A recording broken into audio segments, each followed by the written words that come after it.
This is Hideous Z. We're doing replay analysis looking at Anivia support. This is in Silver 3. So last time I looked at your Anivia support game,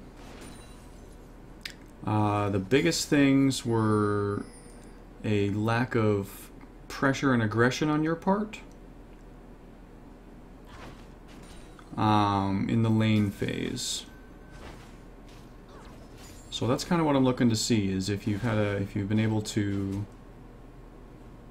find ways to remain aggressive.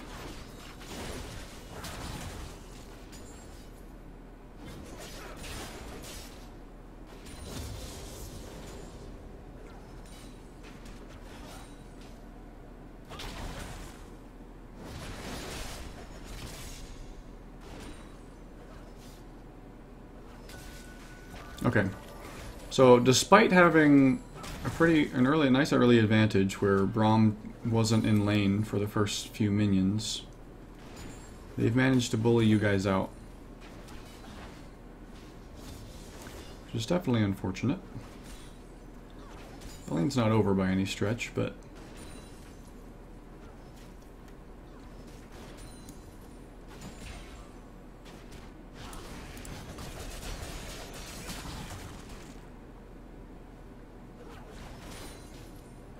I like that you're auto-attacking when you can. I think you could be doing it a lot more, but...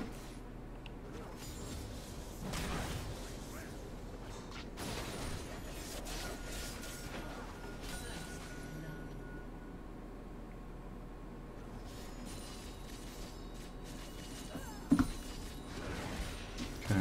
I'm just kind of watching right now, and I'll go back over some of this stuff in more detail.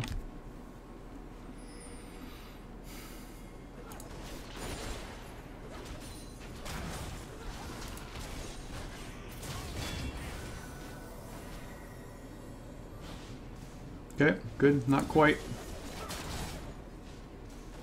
But that's more than enough to be able to get some really nice pressure on her now, and you can zone her out. She really should go back to base, but if she doesn't, then you guys should be able to start bullying her.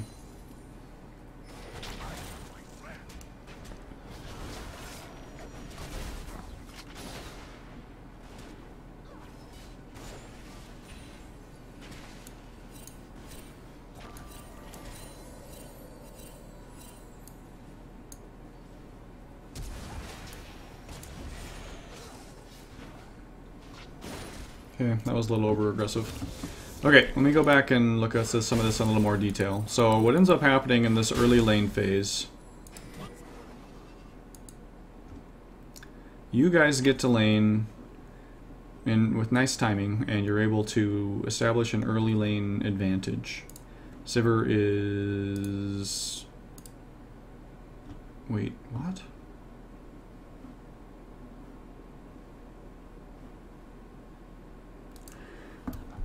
How does she have an XP advantage on you? Did she take Gromp? Nope. Oh, well, she's been solo, I guess. That's probably why.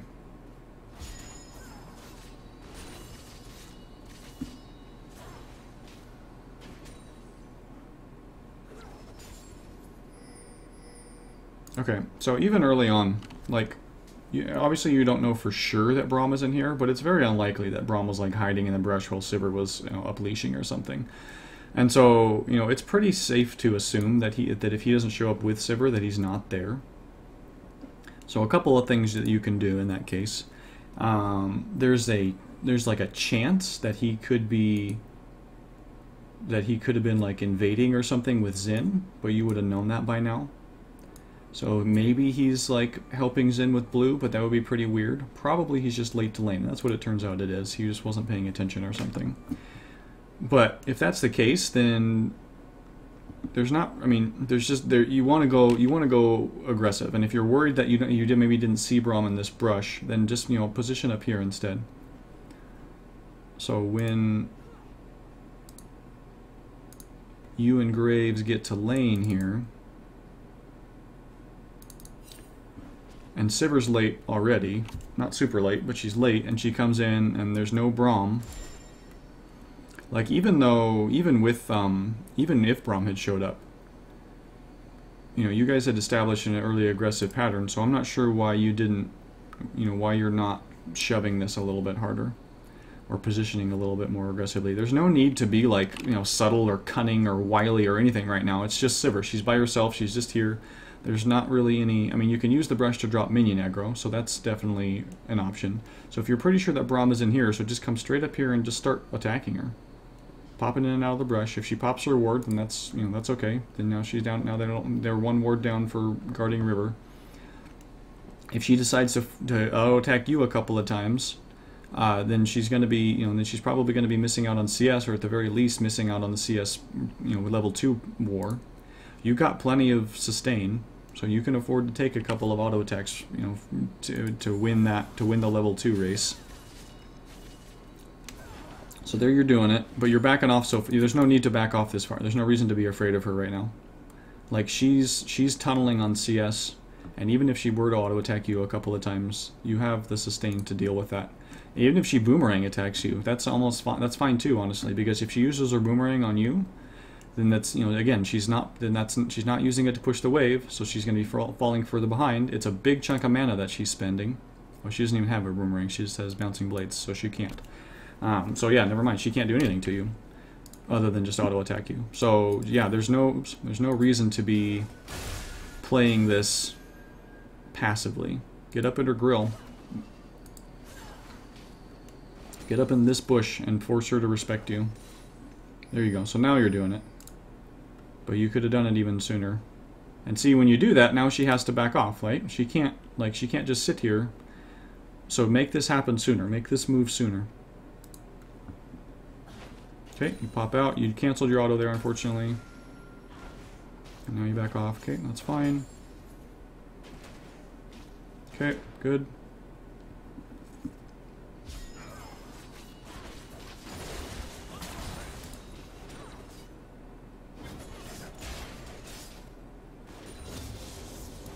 Yeah, I'm not sure why... I'm not sure why you back off here. So Sivir leveled up and used her boomerang blade, and now it's down. So you guys are very close to level 2. As soon as these 3 melees go down, they'll be level 2, or you'll be level 2. So you should be also looking to auto attack these, so you're helping win that level 2 race. So you hit it right there. Sivir just used her boomerang blade, so it's going to be on cooldown for what, 9 seconds? And that's really her primary form of damage right now. Her auto attacks are, you know, it's level, you know, it's early levels. Her auto attacks aren't that crazy. So boomerang blade is her big, like, swing tool. So when you guys are about to hit level 2, especially if you just notice that Sivir used a key ability like that, and Braum is still level 1, why are you moving in this direction as you hit level 2? Graves is really strong level 2. His buckshot may still be on cooldown because he just used it, but she'll be leveling up, you know, quick draw, and that'll give him an attack speed boost. You have your stun and frostbite up if you've leveled it. Which, by the way, I don't know if you, after the last review, if you experimented running frostbite level 1, but I still feel like that's going to be the stronger way to go, because like this whole entire level 1, you don't end up using this at all. Like, you don't even use it for wave clear to help push the lane faster. So if you're going to do this, at least use it for the, you know, for the AoE and stuff. This is still going to be your significantly better harass tool. You could have gotten this off several times to harass Sivir, in addition to your auto attacks. Whereas this you kind of want to hang on to because it's a bigger cooldown and it costs more mana, and it's a bigger deal if you land it. This you can be much more free with. You can get a couple of these off before level 2, and then when you hit level 2, you level up this and you go for a combo. But you want to go for that combo immediately. You don't want to wait. You know, you can use if you hit Control and your ability key, so Control E in this case, that'll level it up without having to move your mouse down and click. So you can watch, and as soon as that minion goes down, you can level that ability up before even like the little, you know, icons pop up that you could click. You can like get it done the second you hit level 2 and have that spell in the air immediately before Sivir even realizes that you're level 2. So you've got your Q in the air and the E immediately following it. Graves recognizes that. He quick draws forward and starts auto attacking. So you can go aggressive here. You're playing this way too passive.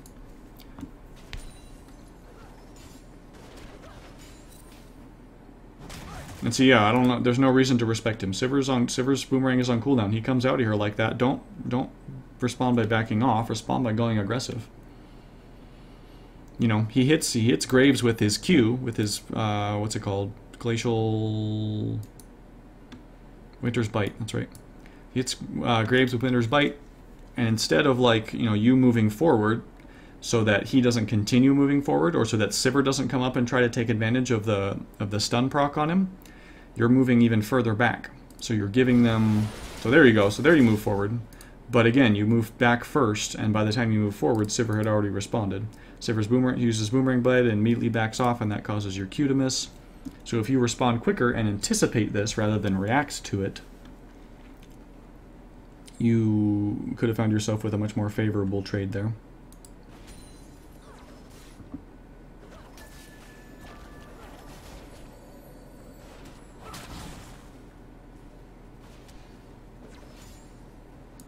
Okay, so overall this is going okay. There's just a lot more opportunities that to be going aggressive on these guys that you're not really taking.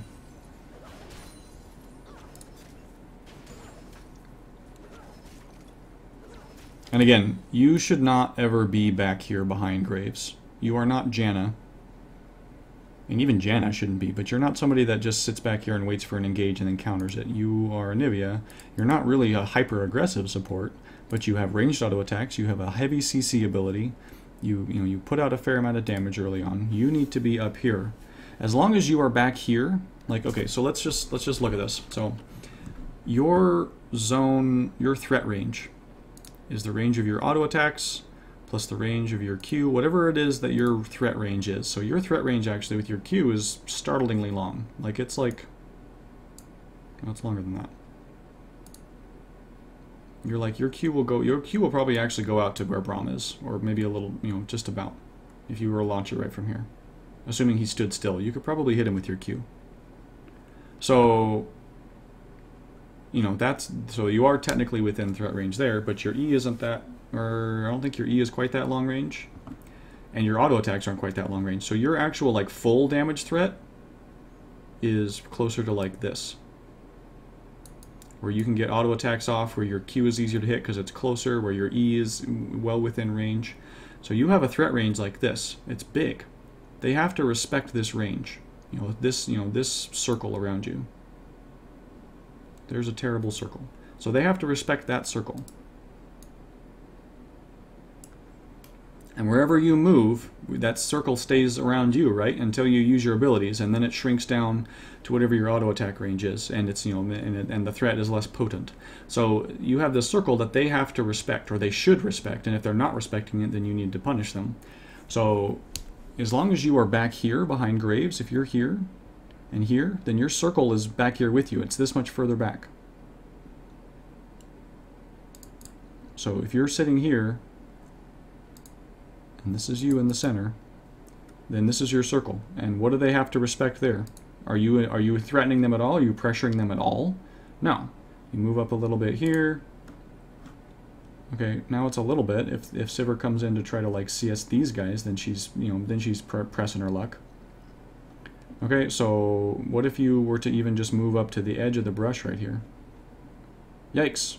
Okay, now we're talking. Now you're like, now Braum is like right up in your grill. And actually, since this circle is terrible, Sivir's actually in your range too. So don't be back here. All you're doing back here is giving them breathing room. Like you as a support, you have to keep the pressure up constantly. You are doing a much better job in this game than you did in the first game I looked at where you're playing this. But you got to amp it up even more. Get up here. They're not threatening you. You still have plenty of sustain. You don't need to be afraid of them. Get up here and pressure them. Let them know that you're in this bush and you're willing to attack them. If they decide to go aggressive on you, then unleash your combo. Get Braum. Braum is still behind. He just hit level 2 finally. But if you can stun him and land an E, and Graves can follow up with his combo, you can get him down to probably a third health, if not less, almost immediately. And from there, then you can just establish, then you can exert even more pressure. You don't even have to like hide, back in the brush this far.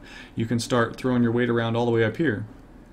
You know, and then Sivir has to respect that, and Braum has to respect that, and they have to back off even further, and it's harder and harder for them to CS, and Graves turns this 6 CS lead into a 10 CS lead, into a 15 CS lead, into a 20 CS lead, you know, so you keep this pressure up, so that they always have to be aware that Anivia is right there, and she is willing and able to hit me with everything she's got, and I have to respect it, and if I don't, then I'm going to get locked down, and Graves is going to murder me.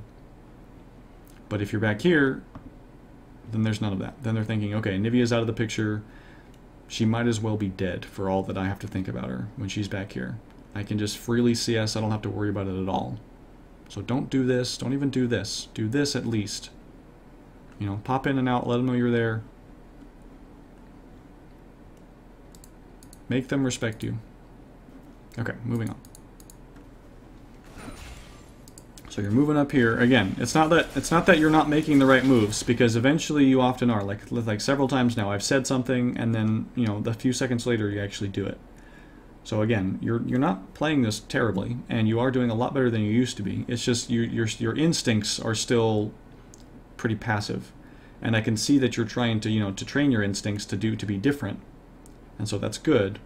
But it's just it's just a matter of just keep pressing it, keep doing it, keep going. Don't get passive, or don't get complacent in putting more effort into that. And even stuff like that, like you attacking Sivir, like there's not really a reason for you to back off, or you back off maybe just a hair, so that when it hits, you take a little bit less minion aggro, like you're out of their range or whatever. So you like throw the auto attack, back off, and then immediately come back, immediately reestablish that pressure.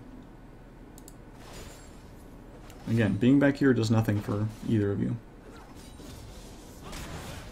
And yeah, and if you know that Braum is here, which you do know that, as long as you're between him and minions, or minions are between him and you, I mean, then he can't threaten you at all. Okay, so both of your wards are on cooldown, which sucks, because now... Okay, there you go. Nice stun. Now you're pushed up on this side and you don't have any ward coverage. It turns out that it's going to be okay, but I don't think you had any vision on Xin to know that for sure. So a little risky. Good. Good. Okay, she had to burn a ton. So this, honestly, I mean, yeah, ideally you get a kill. That's that's the best case scenario with a situation like that. But this is almost as good, because if she's this low, then a smart AD carry goes back to base, because they can't do anything when they're that low. They're a free kill waiting to happen. So if she opts not to go back, then let the wave push out a bit and just zone the crap out of her. You just literally sit between her and her minions, because she's too low to come up and punish you for positioning that aggressively. Yeah, so you let the wave push out and now zone. See, like this has zero business happening. She should not be able to walk up this far. I don't know why you backed off so far. You and Graves both, but particularly you. You need to be chugging this mana potion, by the way. You should have been chugging it a little while ago so you didn't fall this low. But yeah, she has no business being able to do that. So again, you do move up, but by the time you move up, it's a little bit too late. You'd already let her get into position, and she's able to punish, along with Braum.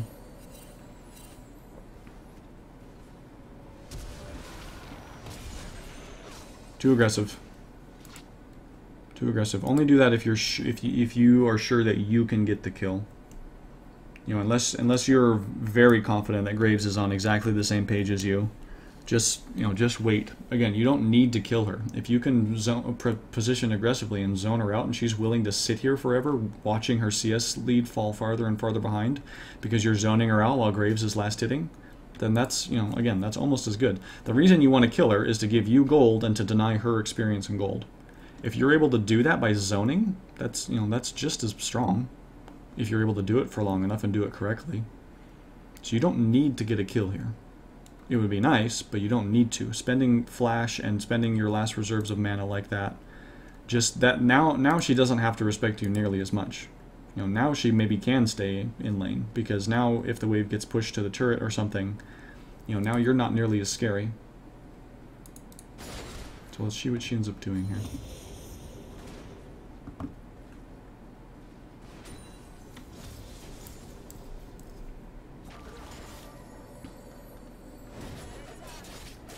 Yeah, she's able to actually last hit here. Like, she should not be able to do this at all.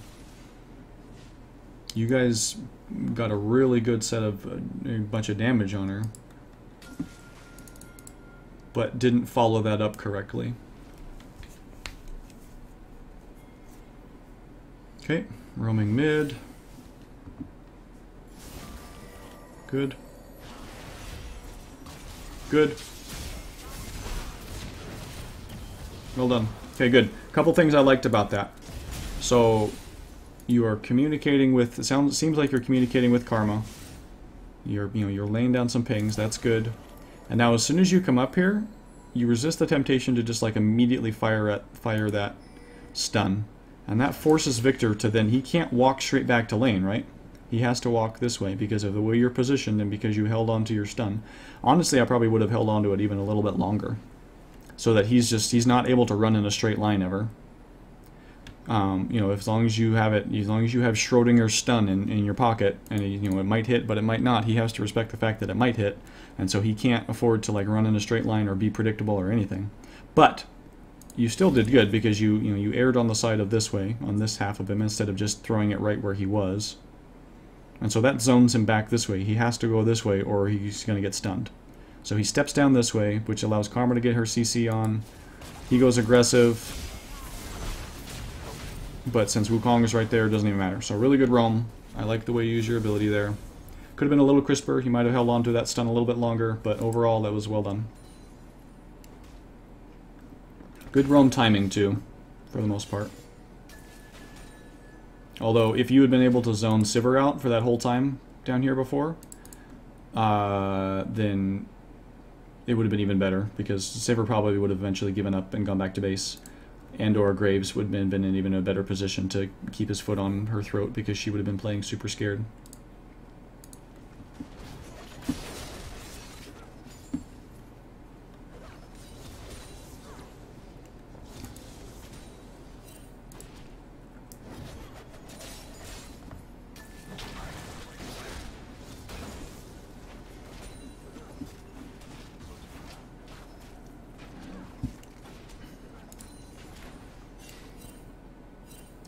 At this point, honestly, before you roam back to bot, I probably would have gone and just gone to back to base and filled up on mana. You're doing okay now that you've regen some mana, but when you came back to lane, you had so little that, again, it's about, you know, when you're in lane, you want to be able to be exerting pressure, right? And so, oh, nice wall. I don't know why you threw your Q over there, but that was a nice wall. You want to be exerting pressure whenever you're in lane, so that they have to respect you. If you come back to lane with almost no mana, then they don't have to respect you at all. All you have is your auto attacks, or maybe one spell. So unless Graves is terrifying, then your one spell isn't something that they have to worry about, and so you're providing no pressure. You're just, you know, you're just an ineffective body floating around. And so, but if you take the time to go back to base and then come back to lane, yeah, Graves is alone for a little bit longer, but he's doing okay. And then you come back and you're full health, full mana, you've got another item, you know, so you're actually coming into lane significantly stronger than what they are, or what Sivir is, especially since she hasn't gone back yet. And then you can really start to make their life a nightmare, because you've come back to lane with a bigger gun.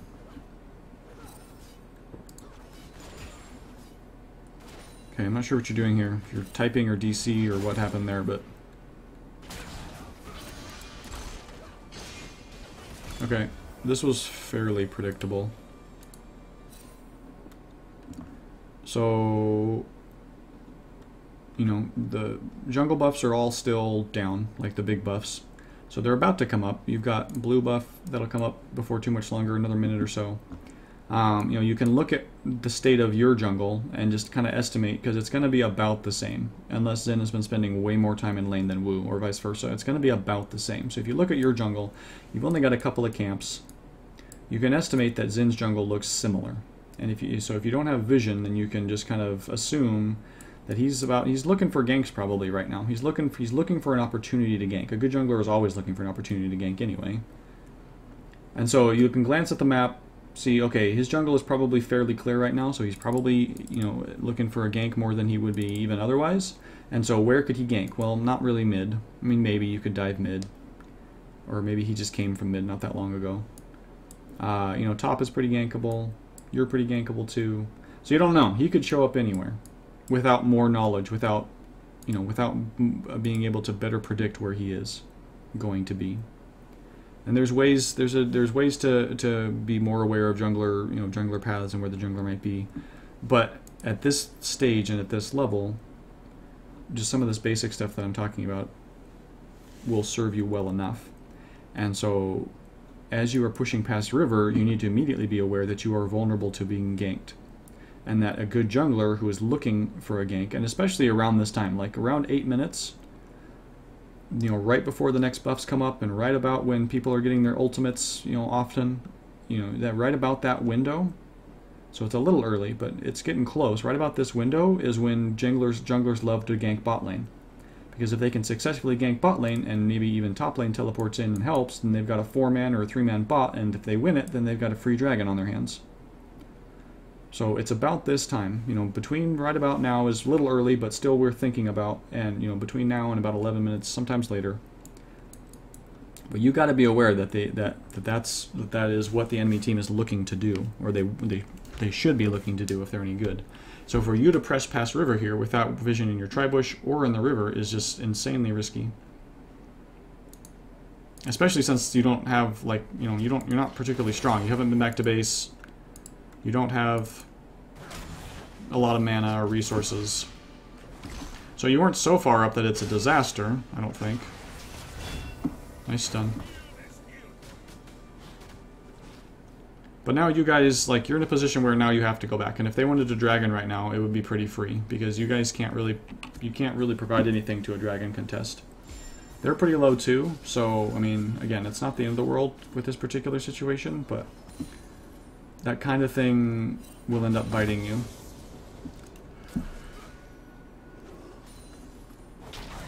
Okay, good ward.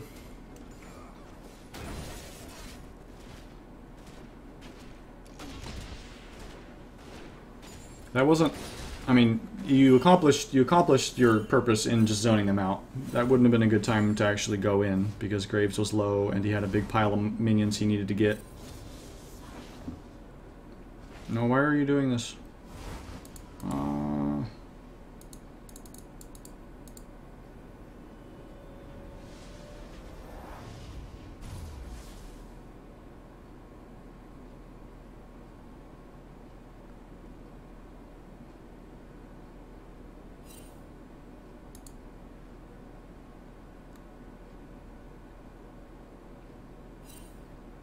Okay, why did you...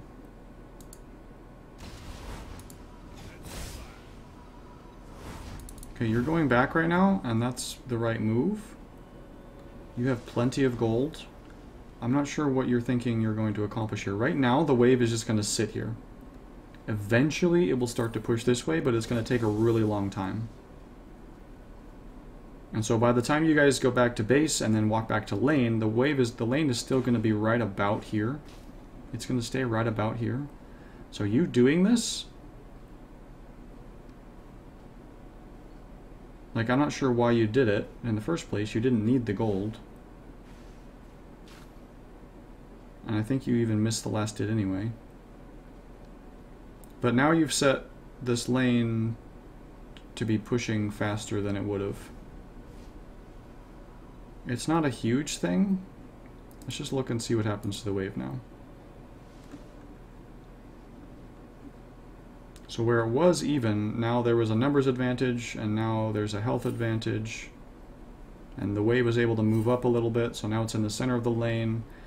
And yeah, now it's 9v6.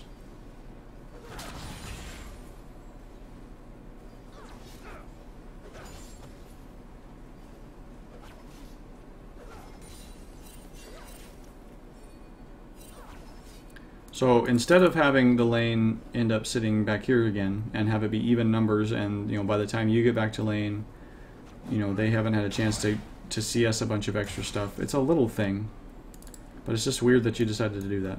So I don't want to overthink it. It's not like game changing, but I'm not sure what you were thinking. You need to go Sightstone first. I understand you want magic resist or mana regen, excuse me, and that's important. But upgrade your Spell Thief's Edge and buy a Sightstone, because you need that vision. That is your biggest gold per 10, and then get your other gold per 10, and then and then buy a Pink Ward, and you've got Sightstone, Pink Ward, and upgraded Spell Thieves, and that's what you need to come back to lane with. That gives you more pressure in lane because of the Spell Thieves passive. It gives you more mana regen because the upgraded Spell Thieves gives you more mana regen. You've got your wards so that you're not having to worry about, you can cover Dragon, you can start deep warding, you can start warding from mid, you can keep Xin from punishing you.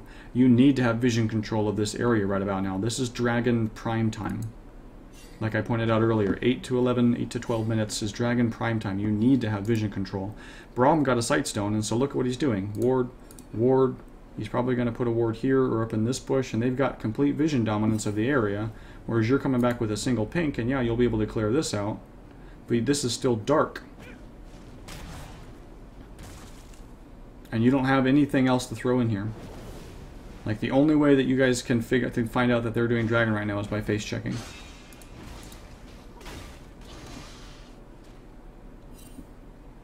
So this is going to be a free Dragon, I'm assuming.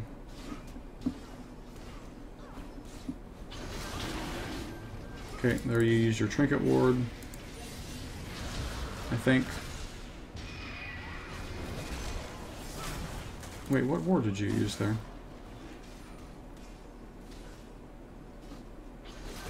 Oh, this display is bugged. Okay, so you had your Trinket Ward.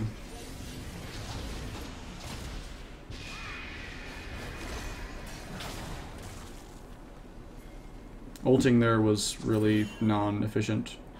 It didn't accomplish anything, and it allowed you. You stuck around long enough to actually. They did a lot of damage to you then, and you're dead.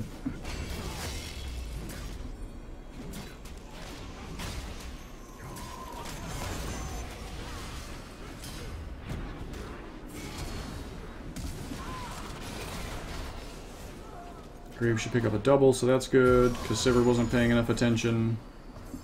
He should be okay if he plays this right.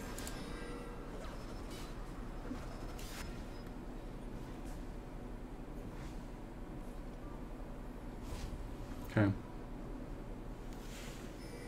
So, yeah, you get that early vision. That is more important than the mana regen. Because you came back to lane, you didn't even have a situation where the mana regen was important. And granted, you didn't know that that was going to happen.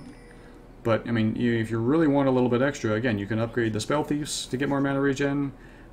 And that gives you, I mean, without the passive, I guess, but it gives you the same amount of base mana regen. And so you don't have the Chalice passive, which is nice. But, yeah, that would have been better. And now you're spending money on wards that you didn't really need to. Nice wall. What is going on there? That was a bizarre level of creep block.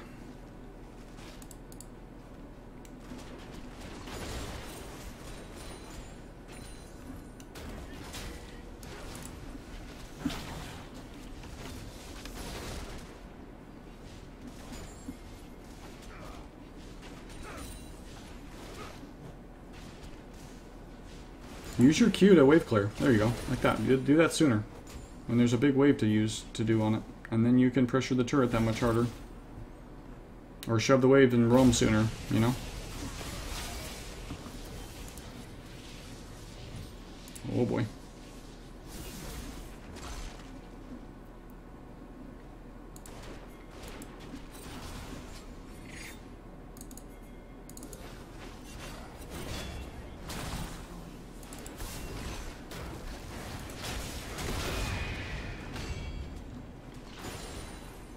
Okay, so overall, you guys came out fairly well in lane phase. Like, you definitely have a nice lead. So everything that I pointed out so far is not just like disaster stuff, it's just stuff that's polish and optimizing and where you could come out a lot better. You know, you have a good lead, you could have a fantastic lead. Kind of a thing.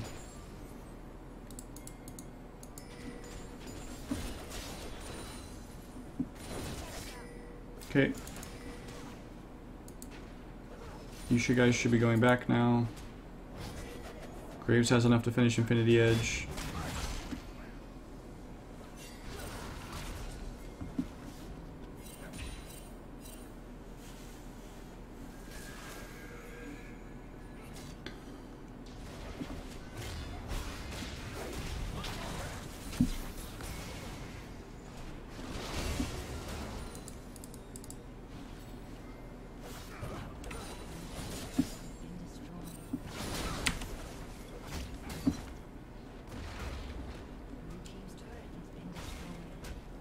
So that's the kind of thing where if you had gone back sooner, you would have been back to base by the time they actually got around to pushing this. I mean, yeah, they kind of, were dancing around, so maybe they pushed this turret anyway. But then you're already back here, I guess. So I don't think that waiting that extra wave or however long it was before you went back was really a great idea. Dragon's going to be coming up. Okay, you got your Sightstone, that's good.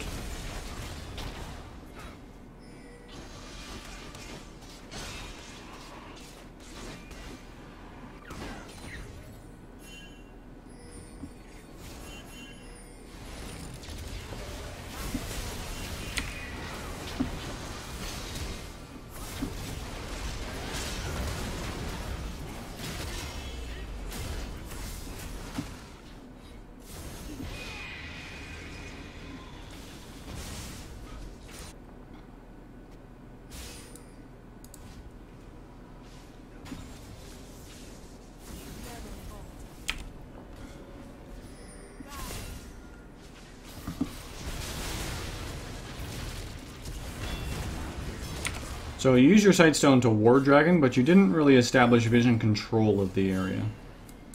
So you did ward the pit, which is nice. That's a very defensive ward.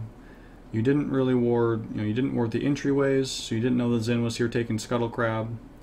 You want to ward, if at all possible, you want to ward so that you have control of the area. You have control of this, you have control of this, or not control of it, but you can see it. So that if you guys are going to come up at a contest Dragon, you know exactly where the enemy team is, or where they aren't, at least. So while this ward is better than nothing, it's definitely not the one you want to get.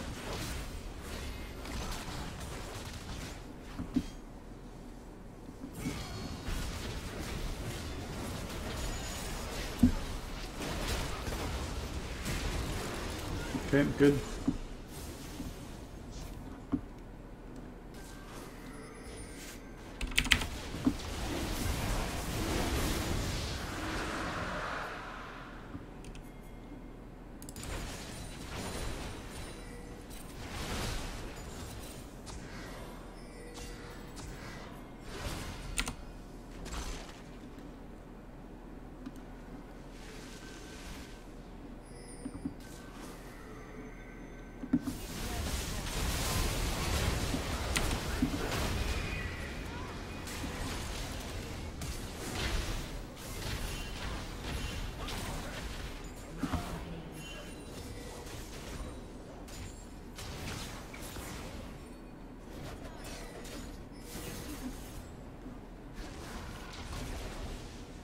I would consider prioritizing your Spell Thief's item more. It's possible that this is during the period of time when Frost Queen's claim is disabled. So if that's the case, then that's fine. But I would prioritize this item, upgrading it. It gives you a lot of lane power. The passive and the mana regen are all fairly inexpensive, and the gold per 10 is nice, and it gives you a lot of just a little bit of extra oomph in lane to maintain control with your autos and your abilities. So I think that this is worth the gold to upgrade before you start going AP. I think the Fetish Codex is in Spell Thieves. So maybe that's what you're doing, but upgrade the base item sooner.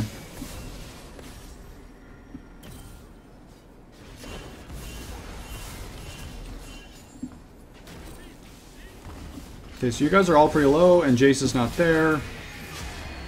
I have no idea what he was thinking was going to happen. That was a pretty big positioning mistake on his part. But you guys needed to be backing off sooner so that he didn't think that he might have the backup of his team, because you guys were in no position to actually fight. So there's no reason to be posturing around here. All you're doing is risking them pulling off some flashy initiation you know, if there's not a realistic expectation of gaining anything by staying here and posturing, then just fall back to where, you know, the point that you know you need to defend. Don't waste time.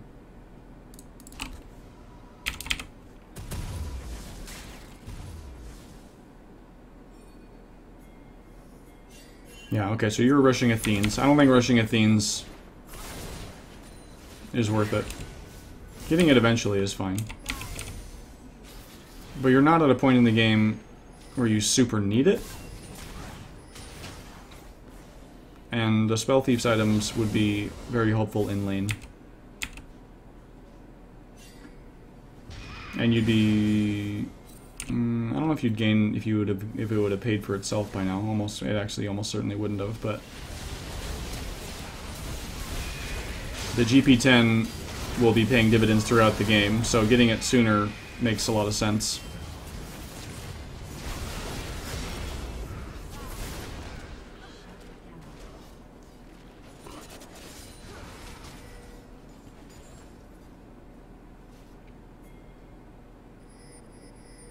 So overall, just like last time, I like your overall Anivia play in general, just kind of the way you're thinking about it and the things you're trying to do. I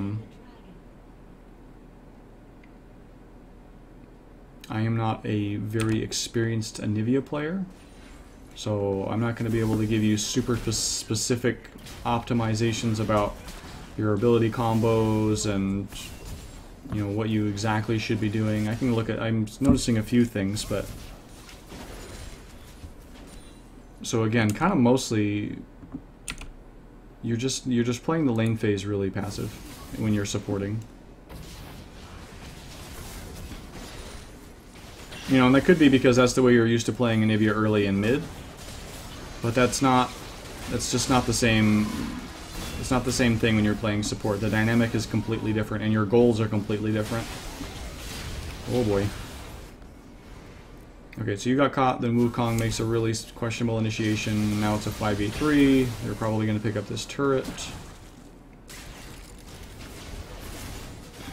Yeah, never mind. You guys are wave clearing pretty well.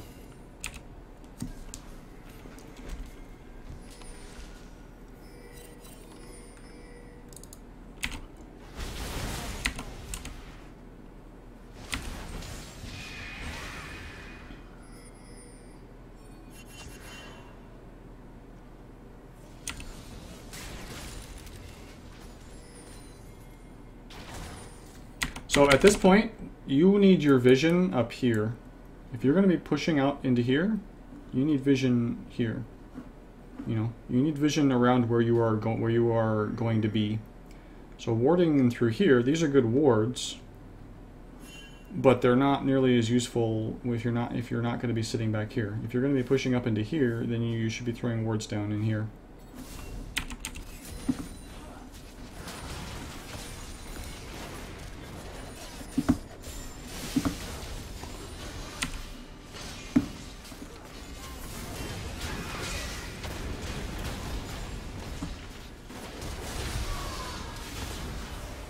Okay, you flashed really unnecessarily there.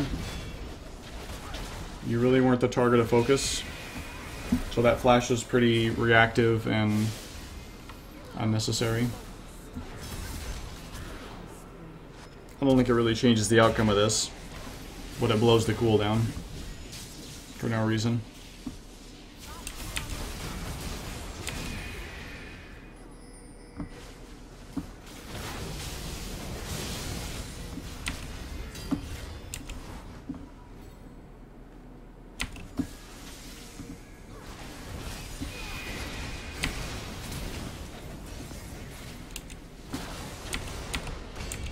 So you guys have a pretty strong poke comp. You have an incredibly strong poke comp, actually. Between you and Jace and Karma, you guys have an extremely strong siege and poke comp. So that needs to be your MO. Whenever you're looking to fight or take an objective or do anything, your all-in is not very strong. Their all-in is nuts. Like, you have Wukong, and they have Sivir, Victor, Xin, and Braum. Garen is really the only one who doesn't have like some crazy all-in initiation ability, but he's really good at waiting in and cleaning up. So you got to be giving Jace a chance to poke with Shock Blast, Karma a chance to poke with her Qs, you a chance to zone and poke with your abilities. And then once you've got him low and softened him up a bit, then Wu goes in with his ultimate and it's and gets a quadra kill instead of going in and getting murdered because they were all full health and their initiation is so much stronger than yours. So that's not all on you, that's a team thing, but you can be communicating with your team about it. Okay, good. Throw a ward down next to the dragon pit as you walk by, so that if you're not able to go back and contest, that you still have vision of it, and you know if they're going to start it.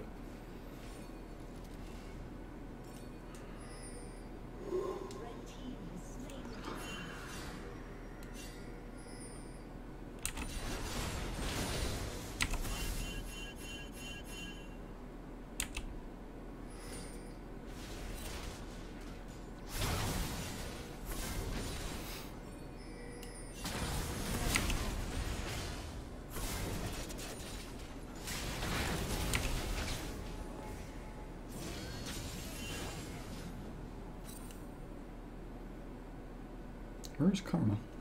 Oh. She's dead.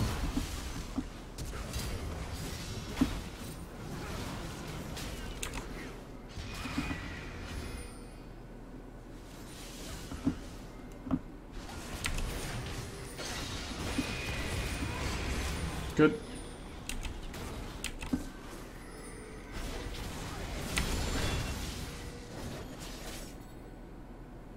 Keep pressure up for Jace. Keep pressure up for Jace. Why aren't you pressuring?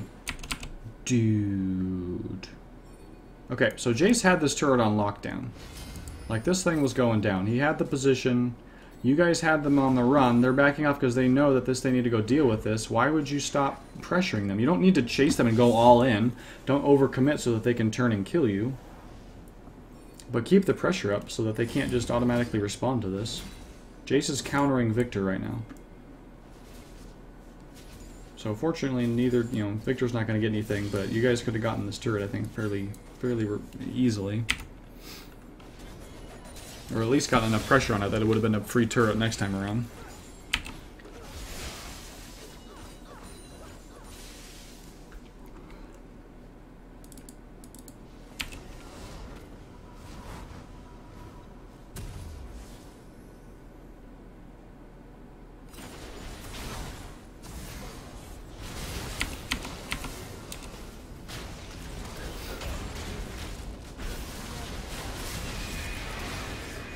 It's a lot spent on killing Braum.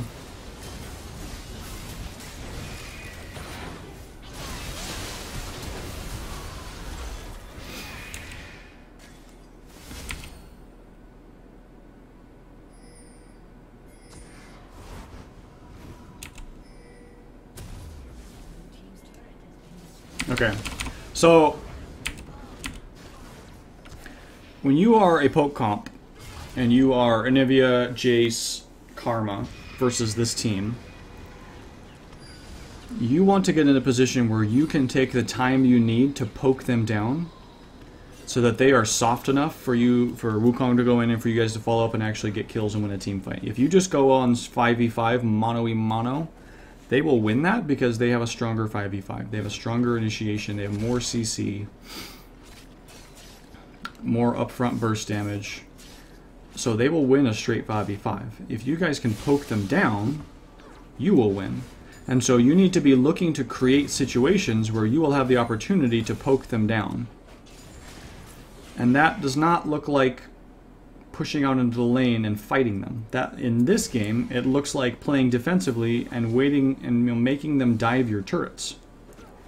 You guys need to all five get up behind your turrets, set the side lanes pushing, like this one is, and then just sit here and just defend this. You can stall it for days between your and Jace's wave clear and Karma's wave clear. And then they have to send people out, to stop the sides from pushing. They have to send somebody to deal with this wave, and then you pounce on the 4v3. And the whole time you're poking them, and unless they're willing and able to actually dive your turret, then they just have to sit there and take your poke and hope that you mess up. Where you messed up in this particular situation was by being out here and looking for a fight in the first place. So you set up vision around your base, and you let them push into here, and then you just make them. Then you just hammer on them as often and as consistently as possible. If you are ahead and are able to exert some pressure, then you do the opposite kind of. You siege their turrets, and you poke them out from under their turrets, and they're desperately trying to find a window to engage on. But if you guys are playing it right and playing conservatively and just poking with your abilities and staying out of easy engage range, then you get them down to a half or quarter health or whatever, and they can't defend the turret anymore, and then you get a free turret, and then you rinse repeat for this turret, and so on and so forth. You absolutely do not want to put yourself in a position where they can find you in a 5v5 fight, where there's not some objective or some other factor preventing them from just all-inning you. Because if they are able to all-in you without consequences, without a turret hitting them, without risking something else, without risking something, then they're going to win.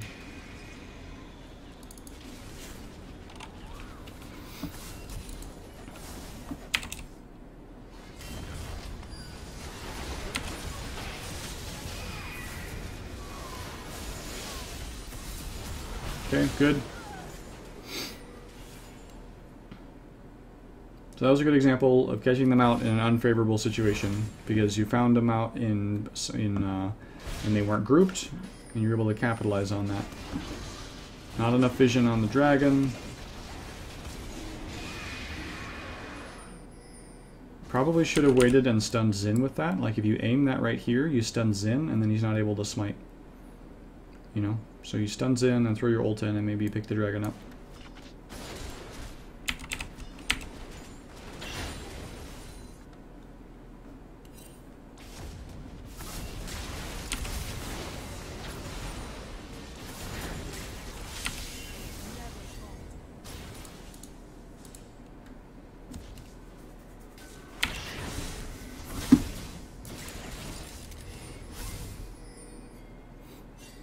So this is another situation where you have to be careful, but if you can remain back far enough so that they can't just hard engage on you, and you can get good vision up. If they're going to be split and not sure if they're on the same page about Baron, or if they're going to be trying to do Baron, and you guys are able to just kind of sit way back here or something and poke at them, you got to be really careful, and you're gonna have to be clutch with your walls, because if Sivir pops her ult and they jump on you, you guys are dead. But if you're able to get poke on them while they're thinking about Baron.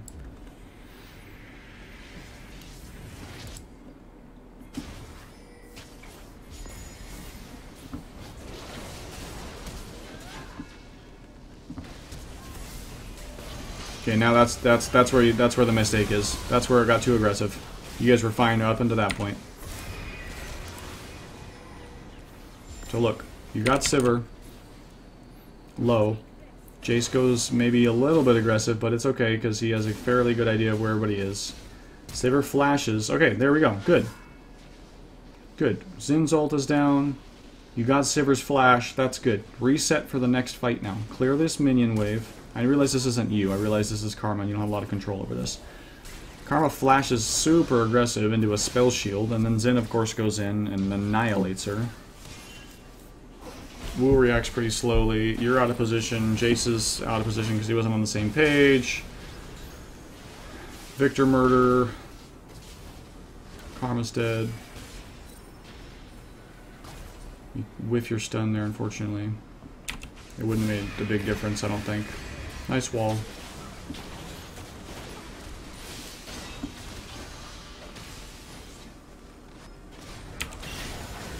But yeah, not enough respect for their engage ability there, playing your team's part.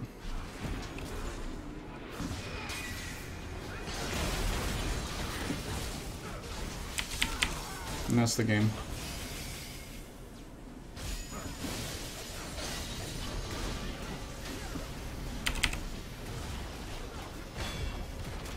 Okay. Okay.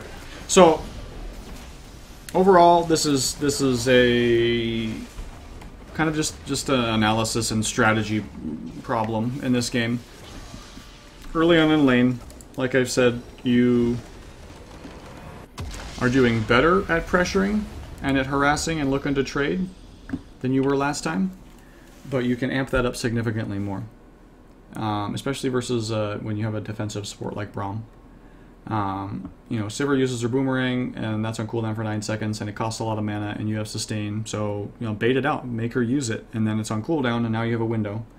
You can get her to use it 3 times. You sustain back most of that damage, even if she manages to land all 3. And now she's out of mana, and then you have a big window to go aggressive. So, you know, you can look to be pressuring that, and, you know, thinking through the situation in their head. How do we beat this combo? Braum is melee. He has Winter's Bite, so you don't want to get hit by that. But as long as you're positioned correctly, he's going to have a hard time hitting it, and he can't actually get in to do damage other than that, so you don't really need to respect his threat range as long as you have something between him and you. And Sivir has a fair amount of damage early with Boomerang, but not so much that you can't sustain it back, and it costs a lot of mana. And that's her, and you know, that's her main ability to trade. So if you and Graves can hit level 2 before they can, you're going to have a good chance of at least popping some summoner spells, or and you did, honestly, eventually you did. You got Sivir down really low, but then yeah, you just kind of relaxed. You went that all in, but then you kind of like were like, ah, well, glad that's over, and you kind of backed off and gave Sivir a lot of breathing room again, and she's able to get right back into it. You ended up coming out of lane phase in a pretty good place, but it could have been significantly better. As you moved into mid and late game, it was just a lot of picking the wrong kind of fights. I think that was just about it every single time. The only time you guys found fights in your favor was when you managed to catch them out of position and kill stragglers. You had a poke comp versus an all-in comp, and that means you need to find situations where it would be disadvantageous for them to all-in. Usually that means under one of your turrets. That means allowing them to actually exert pressure and waiting for them to bring the fight to you. Because if they bring the fight to, you know, if you're defending this turret and they group up and they're bringing the fight to you here, unless they are so far ahead that they can just dive the turret without even thinking about it, you have the ability to then spend a lot of time poking them down and whittling their health down and burning their resources so that then they can't dive even if they were to find a good opportunity to do so. And maybe even they're weak enough to now that you can engage, and Wukong goes in with his ult and you guys follow up and kill him.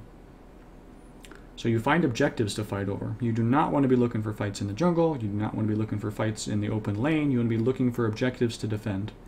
If you manage to come out significantly ahead in lane phase, or after you win a fight or two like that, now you can kind of look to flip it on its head a bit, and you look for an objective to aggress on.